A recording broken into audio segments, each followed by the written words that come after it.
The old Ford races in 1929-30 was, I think, really just a natural outgrowth of technological enthusiasm. I mean, you have people who, just by nature, are likely to be selected into the population of students at Georgia Tech.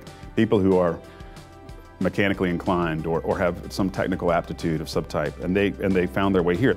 You had this group of people sitting around, maybe without a whole lot of resources, but certainly with a lot of interest and a lot of talent. And so it's easy to see how a race to Athens might be a good idea. I think that Moonshine Culture obviously has a tremendous influence on the use of stock automobiles for things other than just moving yourself from point A to B. There was huge incentive for someone to make their car a little bit faster, if possible, than the vehicles that might be chasing them. They also were carrying a lot of weight, so there was already some sort of engineering that had to go into making a car capable of carrying moonshine most of the time. This was a time when there were not computers, there were no software, there was barely electronics. Certainly in technologies that were accessible and available for students to entertain themselves with, to experiment with. The things that these people were doing with these cars did form the basis, and it was an important cornerstone of early speed culture, certainly in the South. Raymond Parks was a pivotal figure in the development of speed culture in Atlanta. The development of a lot of things in Atlanta.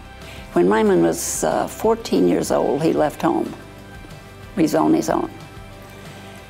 And then he started working for a bootlegger in North Georgia and immediately bought his first car. He saved his money and he came to Atlanta because he had an uncle living over on Hemphill Avenue, I believe it was, and he owned a gas station.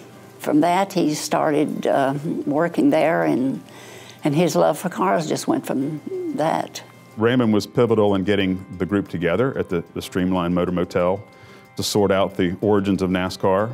Red Vote was one of the pivotal figures there, and he had a shop here in Atlanta about 3 blocks from the Georgia Tech campus and was well known amongst the Tech students and had a very direct and methodical approach to building a race car and understood a lot about the economics of building a race car just from his own practical experience.